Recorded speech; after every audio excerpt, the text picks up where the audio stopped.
performance, but I think Spags will get that turned around. The thing that worries me, though, is the perimeter weaponry as far as the wide receivers are concerned. Xavier Worthy, look, I hate the fact that Friendly Fire took him out, dislocated his shoulder, and if they were that Xavier-centric as far as their passing game is concerned, then I don't think that bodes well for the rest of the season because everyone else didn't really look like they were really ready to step up besides Hollywood Brown. I am concerned about this team, though. Peter, yesterday, Dominique already jumped all the way to they need to trade for Tyreek Hill. Not a bad idea. We'll see how the Miami season goes, but obviously that is a conversation because Tyreek Hill ended his time in Kansas City on good terms with Brett Veach and Andy Reid. It wasn't some blow-up. This wasn't a Micah Parsons deal. They love Tyreek. He wanted to get more money. They traded him to a place he wanted to be. I would just push back and say that was a weird game Friday night.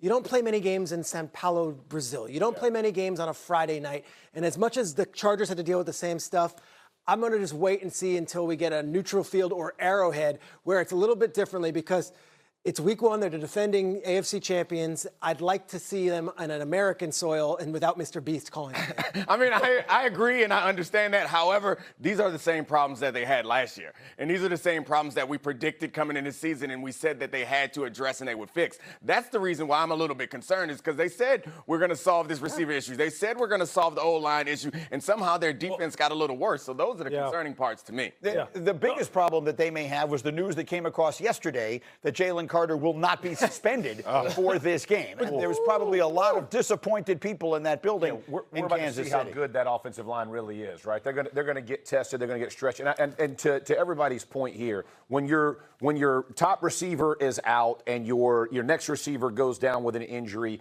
Kelsey, at the tight end position isn't as, I guess, scary as he was in years past. Like, there's just a lot of things. Pacheco kind of, is their run game going to be good? Probably average. When you look at all those things, it causes pause. And here's the other part. Their defense doesn't get nearly enough credit of why they've gone to the AFC Championship game the last two times. And they are legit. And when they played poorly against the Chargers, that was what put me on alarm. Because they don't have that way to get explosive anymore. So if your defense isn't carrying you, it becomes much more difficult. That was a concerning part for me. All right, let me get to the next one. Kimberly Martin, would you be shocked if the suddenly resurgent Justin Fields leads the New York Jets to the playoffs as a wild card team in the AFC? Kmart. Would I be shocked? Are you kidding? Would I be shocked? I would be really shocked if that happened. Not because I wasn't impressed with what they did in week one. However, for a new head coach with a new GM and a new quarterback to get to the playoffs with this conference, I think you should just erect a statue of Aaron Glenn outside MetLife automatically, just for Greeny's sake. I might put a statue up there of Justin Fields the way he looked in week one. I'm asking someone to tell me that was real and that Tanner Engstrom has unlocked whatever it is that no one else has been able to find in Justin because he was sensational. Yeah, I think that is sustainable. I think, look, all quarterbacks kind of hit their stride at different paces at different times. I think he may be finding his sweet spot right now. I think him going there to be with Garrett Wilson in particular, look, there's something to be said for the relationship aspect of football. I know we can't really quantify it, but Jeff, Nick, you guys know, Peter, you know, being around people who you're comfortable with, who you've had success with in the past, it puts you at ease. Right away, those two were on it.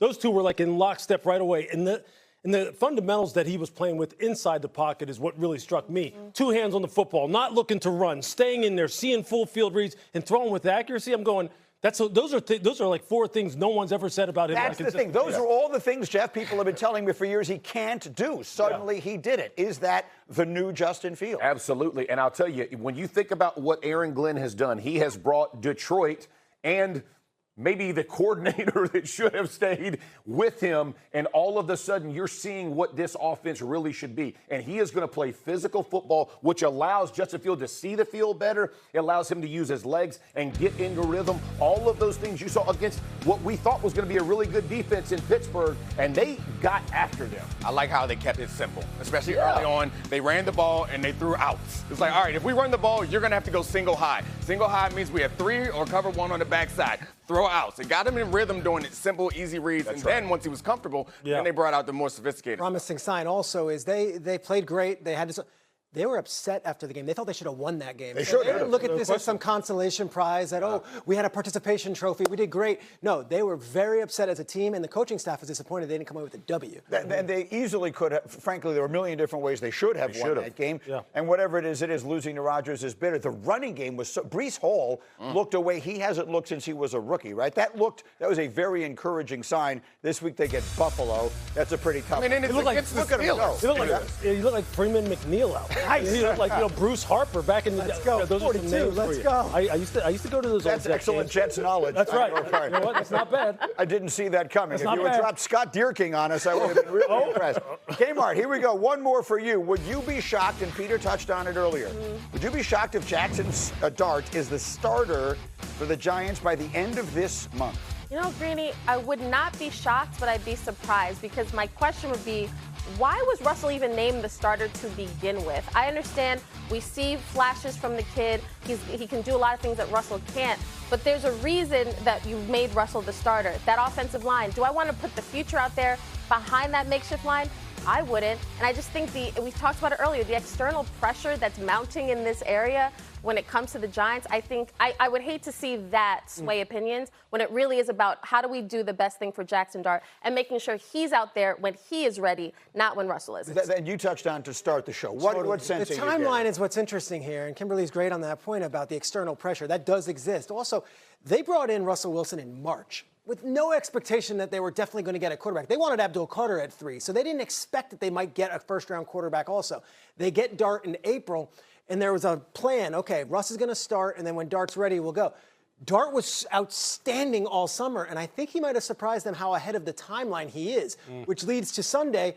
If Russ is going to perform the way that the offense did, I'm not blaming Russell Wilson. That whole offense was anemic. But if you're going to get that offensive output with no touchdowns, and this guy might be ready, what are we waiting for? Let's rip the Band-Aid off and let's throw him into the fire. Didn't we say the same thing last year about Drake May in New England? Yeah. About, no, don't put him in there. You'll ruin him. He'll get his head beat and he won't be the same. Yeah, right. As soon as he got in there, the offense kind of lifted. It elevated. Because, look, Jeff knows, look, if you have a guy who's behind you, who you're snapping the ball to, you go, that guy can make some plays. I might not be able to block.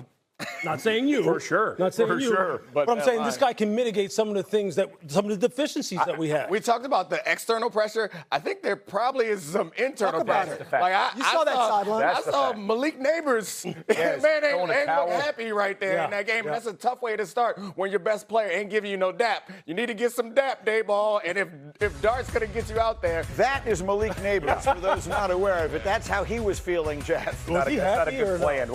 When your number one does that. But here's the thing for me with that Jaxson Dart. Do I think he could elevate the offense? Absolutely. I think all of the things that we're saying are true. I also think there's a new head coach in New England for a reason, right? So, that's the internal pressure we're not talking about. They're moving Jaxson Dart ahead of his timeline because the pressure that's going to come from John Mayer as he watches Daniel Jones light it up in Indy, other players do well. It puts pressure, whether you believe it or not, that puts pressure on coaches. There is and no GMs. worse combination of things to have, I've said it a million times, than a rookie quarterback you're trying to develop and a coach with a mandate to win now. That's right. Those two things don't work together. You've jumped on the hamster wheel they've been on in Chicago for years and That's all the it. rest of it. This is a huge mistake. He should play when he's ready to play and not before. By the way, Jameis Winston is there. What is he, comic relief? Yeah. I mean, let him play if you need someone else to.